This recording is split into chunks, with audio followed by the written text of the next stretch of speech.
तर नमस्कार मित्रांनो, मी समोर पवार मराठी एसपी मध्ये तुम्ही सर्वांचं पुन्हा एकदा स्वागत करत आहे.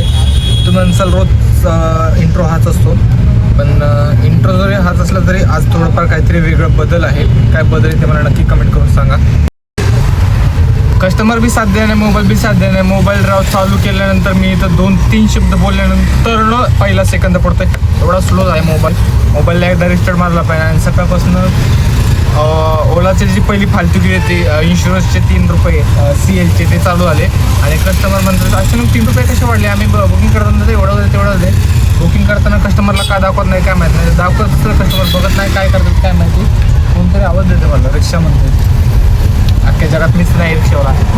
तर हे ओलाने मला वाटते फालतुगिरी बंद केली पाहिजे. आणि मीटरनी नेलं तर मीटरला कधी ट्रॅफिक लागते कधी लागत नाही लागल्यावर मग ते 3 रुपये वाढतात. ते 3 रुपये कस्टमर देत नाही. मीटर नाही आलं ना, आताच मीटर नाही आलं कस्टमरला मीटर नाही आलं 3 पैसे तुम्ही फिरवून दाखवतो म्हणून कस्टमरला एक्स्ट्रा पैसे दाखवतात.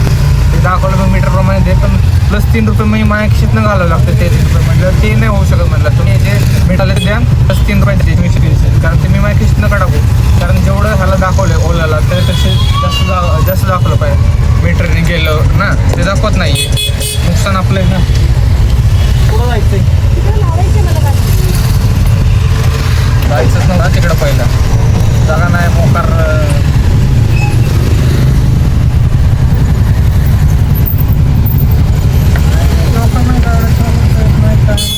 जागा आहे का नाही आहे.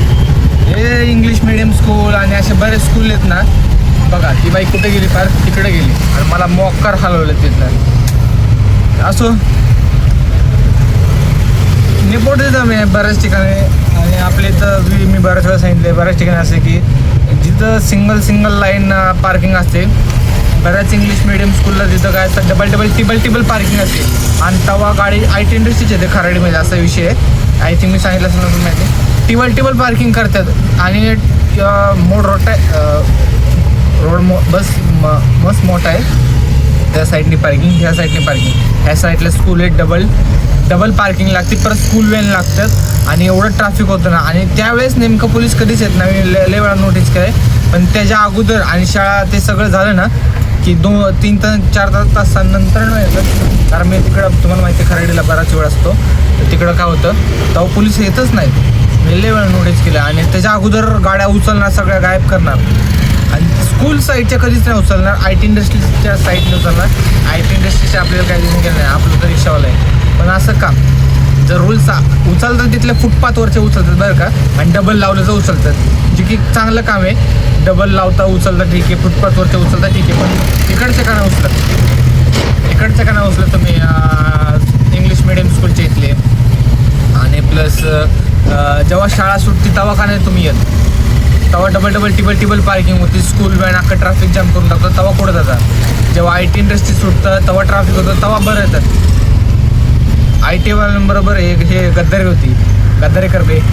असं नाही झालं पाहिजे राव. असं कुठल्या IT वाल्याने मला बोलायला नाही लावलं. मी माझा एक्सपिरियन्स जो होता मला जे दिसले ते बोलले. IT इंडस्ट्री जेव्हा सुटते तेव्हा येतात. पण इंग्लिश स्कूल मिडियम जेव्हा सुटतं तेव्हा नाही येत. स्कूलवाल्यांनी संघ असं का. आणि बऱ्याच स्कूलवाल्याबरोबर असं तर. आणि साहजिक हे पोरं जाते ते त्यांच्या सोयीसाठी चांगलं आहे. मी नाही म्हणत नाही चुकीचं नाही असं म्हणत नाही. पण रूल्स सगळ्यांना एकसारखे असले पाहिजे ना. तुम्ही अशा कुठंतरी जागे पार्किंग लावा तिथवर पोरं चालवत नाही. किंवा मग स्कूलच्या आतमध्ये जाऊ दे गाड्या. स्कूल जर आतमध्ये न्यायला गाड्या नसेल जागा तर का स्कूल बनवलं तुम्ही. पार्किंगची व्यवस्था का नाही केली.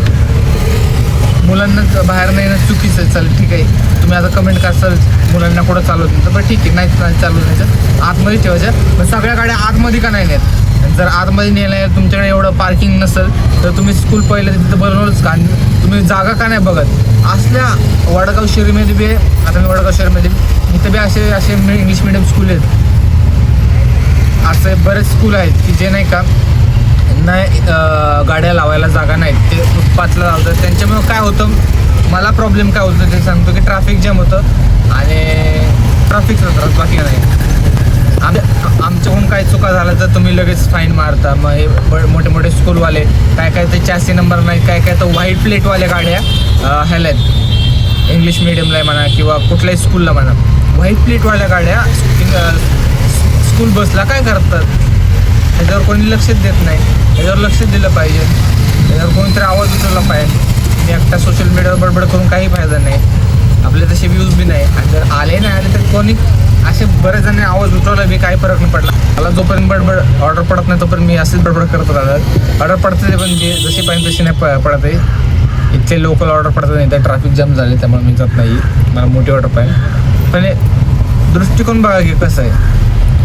आता आपली मुलं जातात शाळेला, त्यांना स्कूल बस व्हॅन आहेत, पण ऑफिशियली पिवळी प्लेट लावून स्कूल बस पिवळी ठेवून जावा. आणि हे शाळेची चुकी आहे बरं का, स्कूल बसवाल्यांची चुकी नाही. शाळेची चुकी काय की त्यांनी ह्यांना पार्किंग प्रोव्हाइड नाही केलं पालकांना. त्यांना ही त्यांची चुकी.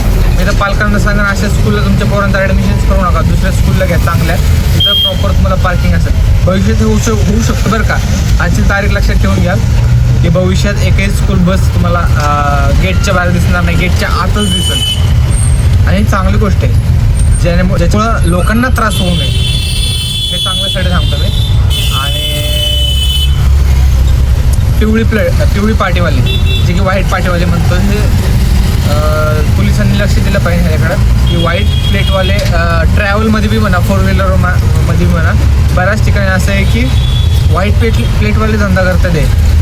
इर्टिगा, इनोवा, नुसतं भारत ते सातारा, सोलापूर, कोल्हापूर, इकडनं स्वारगेटवरून इकडनं तिकडनं नाशिक बिशिक नाही का, इकडं तिकडे सगळीकडं गाड्या भराभरी चालू आहे. वाकडेवाडी एस टी स्टँड म्हणा, स्वारगेट म्हणा, स्टेशन म्हणा. व्हाईट प्लेटवाले धंदे करतात. म्हणजे येलो प्लेटवाले पैसे भरून नाही का टॅक्स वगैरे भरतात, ते आपलं लिगली वागतात, ते चुकीचं आहे ना. त्यांच्यासाठी ते चुकीचं झालं. तुम्ही सगळ्यांना एकसारखे नेम ठेवा. रिक्षामध्ये नाही तसं, रिक्षामध्ये बी असं आहे की ते झालं गेलं, त्यात बी नेपोटिझम चालेल. रिक्षामध्ये असं चालेल, बिहारी लोक, बाहेर ना आलेले लोक काय करतात, तिकडनं कोणतरी घेतात ते रिक्षा, त्यांच्याकडे लायसन नसतं, परमिट नाही, काय नाही, बॅच नाही. आम्ही इकडे इन्शुरन्स घेतलं आहे, सगळं घेतलं आहे, सगळं आम्ही तुम्हाला आपल्याकडे सगळं क्लिअर आहे. आपलं आलं केलं आपण क्लिअर करून टाकतो आणि आपण धंदा करतो. आणि भाई बाहेर नाही येऊन यांना मेंटेनन्स नाही, काय नाही, फुल छापतं ते.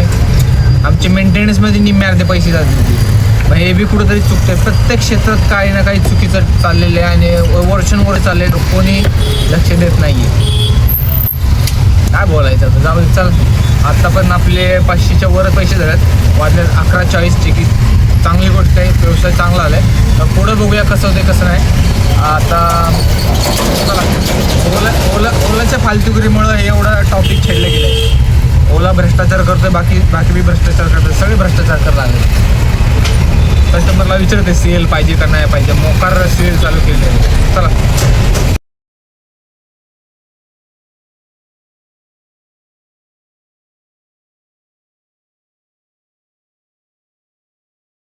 मित्रांनो, आपण आपल्या एरियात कात्रज डेअरी पैसे म्हटलं चला, ऑर्डर मारत तूर आले म्हटलं बाद झालं चला.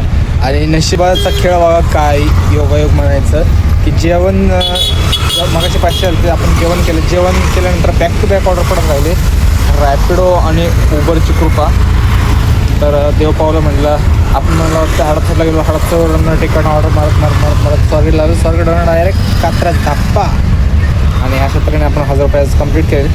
वाजलेत बघा किती, 3:27 म्हटलं चला आजचा ब्लॉग इथे सेंड करूया आणि भेटूया नवीन ब्लॉगमध्ये. तोपर्यंत अजून काम होऊ शकते नाही का, पण कोण मला माहिती आहे मी कुठं काम करणारा माणूस आहे. मी तर आळशी आहे. जेव्हा हप्ते तेव्हा पोहोचतो आहे. तर असं करू नका तुम्ही. माझा जरा वेगळा विषय तुम्हाला माहिती आहे, मानक्याचा विषय, त्यामुळे मी जास्त मुद्दामून पळत नाही, पण करतो आपल्या 1000 रुपये.